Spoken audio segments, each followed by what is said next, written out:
I've been bottled up all morning because I wanted to say stuff. I know, Haven't me you? too, all week. I just finished watching it this morning. I've been watching it in sections. I think Blake did it over the flight here, but we watched your favorite movie ever, so that we can all have good talk about the 1995 film Heat. Yes! Let's go! The crime drama written and directed by Michael Mann. All week, I've just wanted to say the action is the juice. I'm in.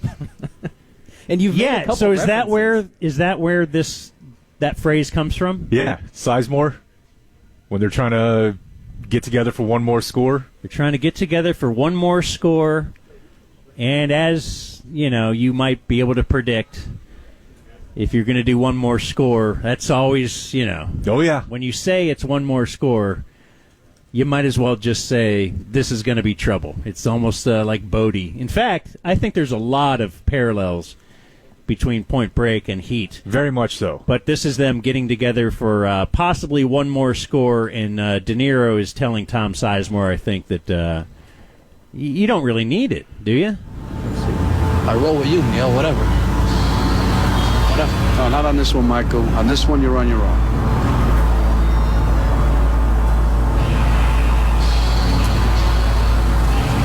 Each other. Val Kilmer's there, too. They're all deciding whether or not to go, and it's worth it. I figure this is the best thing to do. This is the best thing to do. I got plans. I'm going away after, so for me, the reward is maybe worth the stretch. But Elaine takes good care of you. You got plenty put away. You got T-bonds, real estate. If I were you, I would be smart. I would cut loose of this. Dude, I'm getting chills. So he doesn't need this. He's got a nest egg. He's saved his money well.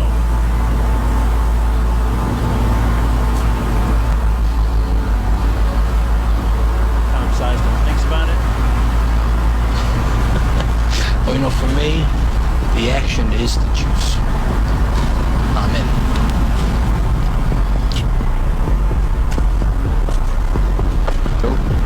Yeah, sure. Let's go. Let's do it. Let's go. Inside, the one last heist will be a bank. Dude, tell me that's not the greatest action scene you've ever seen in your life. There's a lot of action. It's especially interesting to watch this after we watched that documentary recently about the North Hollywood shootout. Yeah. Yeah, this felt right watching it as I was flying into L.A. Yeah. It's the most L.A. movie maybe ever.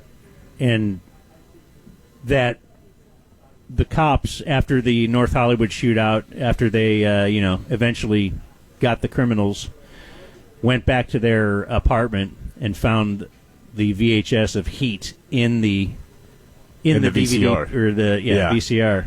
Yeah.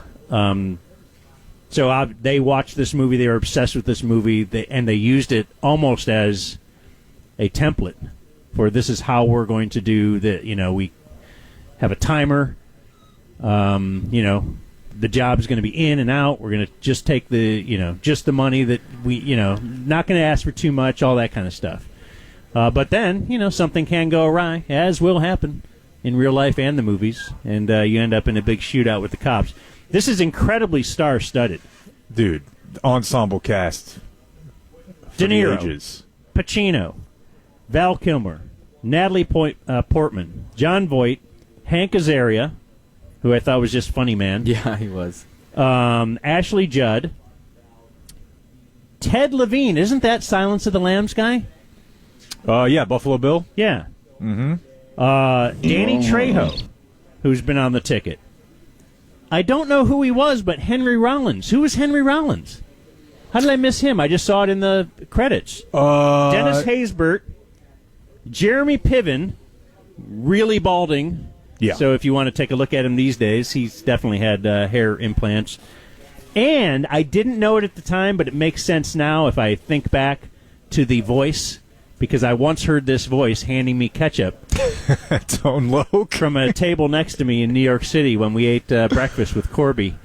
Tone Loc said, "Hey, can you pass me that ketchup?"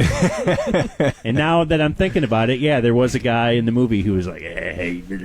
So that was, and obviously this is Tone Loc's heyday, I would say, was the early 90s. Yeah. When he had the two songs that sound exactly the same.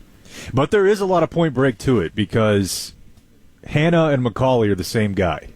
They're just on different sides of the law, just like Utah and Bodie. At the very end, the two adversaries join hands. Yeah.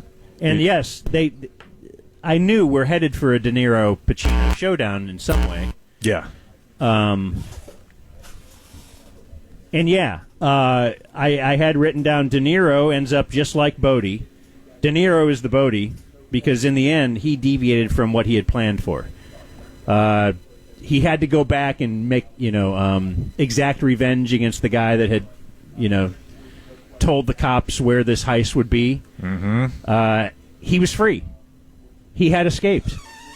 He had Natalie Portman. He let his money get mad. He had all the money. He had the lady.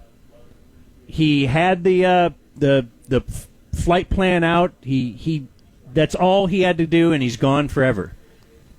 But he had to exact revenge On Wayne Grow. And he was a guy that was very a logical guy, a very ADD type guy. Everything was, his ducks were in a row.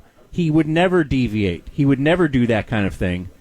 In fact, early in the movie, that's where the criminal got away, right? Where his buddy who had shot too quickly, he deviated from the plan. He was going to kill him for deviating from the plan. He could not stand anyone deviating from the plan, but then he did at the very end, and that's how Pacino brought him down. He didn't listen to his own advice. Little overacting from Pacino? I mean, doesn't he always? Yeah. But it is, and she's got a great ass. That was really funny. All-time quote. Pacino was so good in this movie. Yeah. He was good, but also funny. Yeah. The cool part to me is when they first met. In the diner? Yeah. That's where we get the don't let yourself get attached to anything you're not willing to walk out on a 30 seconds flat if you feel the heat around the corner. So I'm going to replay that. Okay, absolutely. Please do. Because this, my bad, because this is a famous scene. And this is actually partially based on a true story. And they actually did meet one time. Really? Mm-hmm. In a diner. It was a cop in Chicago in the late 70s. So this, I think, has two of the top lines. But yeah, when they come face to face and they're talking, really cool. So you never wanted a regular type life? The f*** is that? Barbecues and ball games? Yeah. This regular type life, that your life? My life? No, my life. No, my life's a disaster zone. I got a stepdaughter so f***ed up because her real father's this large type ass. I got a wife. We're passing each other on the downslope of a marriage, my third. Because I spend all my time chasing guys like you around the block. That's my life. Guy told me one time, don't let yourself get attached to anything you are not willing to walk out on in 30 seconds flat if you feel the heat around the corner. So awesome. And, of course, he ran into that situation because he was pretty attached to Natalie Portman there. Yep. But had to walk away from her. Yep. I'm so happy for you guys. I wish I could have a time machine and go back to the first time I saw this Where movie. you had never seen it? Yeah. Now, listen. It's too long. Yeah. I will agree that 3 hours is a bit much for this movie. Boy, I started as we were taxiing in DFW, and I didn't finish it until we were taxiing in L.A. Very long movie. Dude, how great is the Val Kilmer scene where he's up on the roof? He's got the bolt-action rifle, Yeah. his hair's blowing in the wind. Just shoots up that car. Man. Val Kilmer is a good badass in this. Oh, yeah. Oh, yeah. And then, and who was his wife was Ashley Judd, right? Yeah. In the end, she couldn't. Val Kilmer gets away, probably. Yeah. Yeah, We I never think so. see him again. Trivia. What movie did De Niro... So De Niro and Pacino they're about the same age, right? What movie did De Niro play Pacino's dad? That seems weird that guys the same age. One would play his dad. Do you know? No, I don't know. Don't know it. I bet Ty does. Yeah, is this Of a course, joke? Doesn't sound like Ty's there. Say it Of course. again. I'm Tuned sorry. into the e-break, we might know that Ty doesn't always listen. The first What time you're movie- calling for me this week, and now you're going to get pissed off at me? Okay, yeah, go ahead. Did I sound pissed off, Ty? I think we're all having fun here. Ty, Friday. We're playing around. It's Whoa. phone call Friday and everything. Hey. My trivia question, Ty. What movie did De Niro play Pacino's dad? What? Say it again. I wasn't listening. Okay. Godfather It's out Part 2.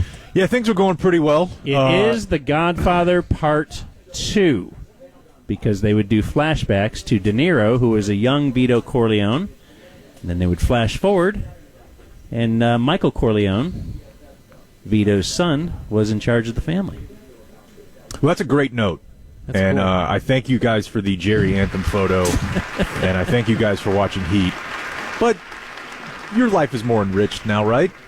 You're glad you watched Oh, it? yeah. Okay. No, I don't know how it's Dan great. had not ever... This felt like a movie you would have put on at 2 a.m. I am, 1,000 times. I'm a De Niro Pacino P1 for sure. And we have Heat 2 coming soon. I may have seen it, but back then I might not have been able to remember it. That'll happen. That'll happen. All right, let's keep talking. Hey, you know what? Let's line them up. 888-787-1310. Maybe the hard line will join us here in a minute on The Ticket. The Ticket.